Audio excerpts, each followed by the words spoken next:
ചില ആളുകൾക്കുണ്ട് വലിയ ഉസ്താദുമാരൊക്കെ വീടിരിക്കലും വിളിക്കും, തങ്ങന്മാരൊക്കെ വിളിക്കും, പെറ്റ ഉമ്മാനെ വിളിച്ചിട്ടുണ്ടാവില്ല. അങ്ങനെ നിങ്ങൾ എവിടെയും കേട്ടിട്ടുണ്ടാവാക്ക? ഉമ്മാനെ വിളിച്ചിട്ടുണ്ടാവില്ല.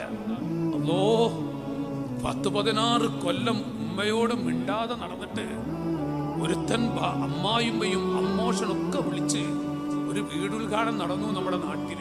അങ്ങനെ ഇശാ നിസ്കാരം കഴിഞ്ഞപ്പോ പള്ളിയത്തെ ഉസ്താദ് ചോദിക്കുകയാണ്, ഈ ആജിയർ വയസ്സായ മനുഷ്യനോട്, നാളെപ്പങ്ങളെ മോന്റെ കുടിയിരിക്കലല്ലേ? വാപ്പ അറിയൂല, ഉമ്മ അത്രയും അറിയൂല. അപ്പൊ ഇയാള് ചെന്നിട്ട് ഇയാള് ഈ ഉമ്മയോട് പറഞ്ഞ, നിന്റെ മോന്റെ കുടിയിരിക്കലാണ് ഇത്ര സുബീക്ക്. 16 കൊല്ലം എത്ര മിണ്ടിയിട്ട്, 16 കൊല്ലമായിട്ട് തിരിഞ്ഞു നോക്കിയിട്ടില്ല ഈ പാവങ്ങളെ.